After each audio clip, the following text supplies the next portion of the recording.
Eu sou a Aiko Hane, do grupo 3 Nanos, e vou falar sobre a elaboração de ferrofluidos magnéticos em elevadas concentrações obtidos a partir de nanopartículas.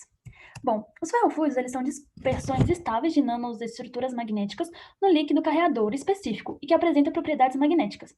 Esse líquido ele pode ser moldado pela presença de um campo magnético externo, promovendo diversas aplicações biomédicas e tecnológicas.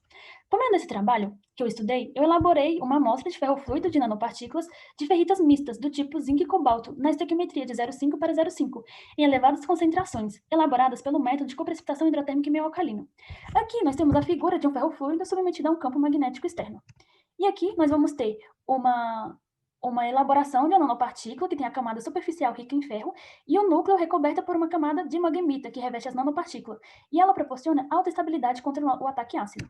Aqui eu vou falar sobre a metodologia. A síntese química de ferrita é obtida a partir da condensação de uma mistura de cátion de valentes, como você pode ver, M mais 2 mais e ferro mais 3 em meio alcalino. E ela é tratada em uma coprecipitação hidrotérmica. Ao fim dessa etapa de coprecipitação, a etapa 1, as nanopartículas magnéticas elas são obtidas na forma de um precipitado e que elas são carregadas negativamente. É necessário remover esse excesso de coesio e contraíos do meio, o que foi feito através de sucessivas lavagens das nanopartículas com água, reduzindo ao máximo o volume do sobrenadante. Na sequência do sistema, ela também foi acetificada com ácido nítrico. E esse processo ele promove a destruição de eventuais óxidos que podem formar durante o processo da síntese.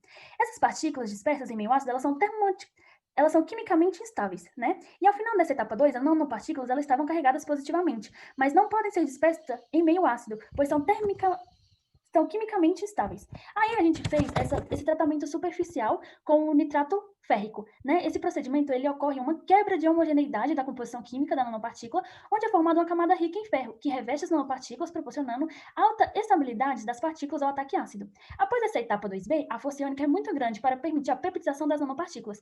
Para se obter soluções coloidais estáveis, é necessário realizar sucessivas lavagens. Após vários tratamentos, ocorre a diminuição da força iônica, pequena o suficiente para permitir a dispersão das nanopartículas dentro de uma solução com pH de aproximadamente 2. E com isso a gente tem a elaboração do ferrofluido ácido. Aí aqui a gente pode ver as aplicações desse ferrofluido magnético. Eles são utilizados na fabricação de tintas, já na área da tecnologia e da indústria, eles são utilizados como lacre ou selo magnético e também para alto-falantes.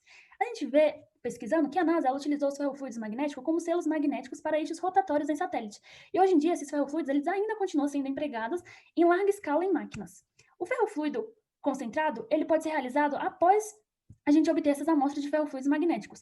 E a técnica utilizada foi a técnica de compressão osmótica, que impõe uma pressão osmótica a uma dispersão coloidal por meio de polímeros compressores. Essa dispersão coloidal foi colocada dentro de um saco feito de celulose fechado na extremidade. Esse saco ele permite a passagem de pequenos íons e dissolvente, mas não permite a passagem de macromoléculas por seus poros. E por se tratar de adição de um colóide à membrana, as ferritas de tamanho nanométrico não vão conseguir ultrapassar. E após isso, ele foi inserido em um reservatório considerado infinito, contendo a força iônica desejada. E também a gente adicionou ao reservatório um polímero compressor neutro, cuja pressão osmótica desse polímero é independente do seu pH ou da força iônica do meio. Então, esse polímero ele fixará a pressão osmótica da solução no equilíbrio, logo a gente vai ter dois polímeros igual a dois colóides. Dessa maneira, os íons dissolventes passam pelos poros da membrana, igualando as concentrações do ferrofluido e da solução utilizada. Os resultados que a gente obteve, a gente olhando esse gráfico, foi o tamanho médio cristalino de cerca de 8,3 nanômetros, que a gente vê esse pico mais alto. E essa amostra possui um arranjo cristalino característico da estrutura cúbica Spinelli. Aí aqui nessa outra tabela mostra os resultados da dosagem química por espectrometria atômica para as amostras de ferrofluidos. E a gente obteve resultados igual na teoria, né? A gente obteve a fração molar de 0,33, que isso foi obtido na síntese da etapa 1, né? Aproximadamente a gente obteve 0,29.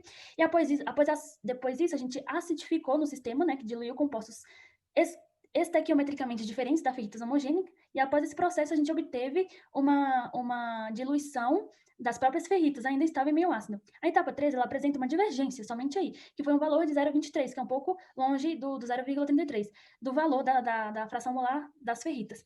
Com isso, a gente enriqueceu o ferro na camada superficial da ferrita, desbalanceando a proporção inicial, que era de 2 para 1. Desse modo, pode-se inferir quando a eficácia do método empírico de tratamento hidrotérmico e nitrato férrico. Pode-se concluir, então, que o ferrofluido de ferritas mistas de zinco e cobalto sintetizado apresenta suas nanopartículas do tipo núcleo-superfície, com núcleo composto por uma ferrita homogênea e por sua camada recoberta de manganita. E a elaboração da amostra de ferrofluidos concentrada tende a aumentar a densidade do ferrofluido, e os efeitos para a estabilidade coloidal e para as propriedades magnéticas do ferrofluido devem ser averiguados em estudos posteriores.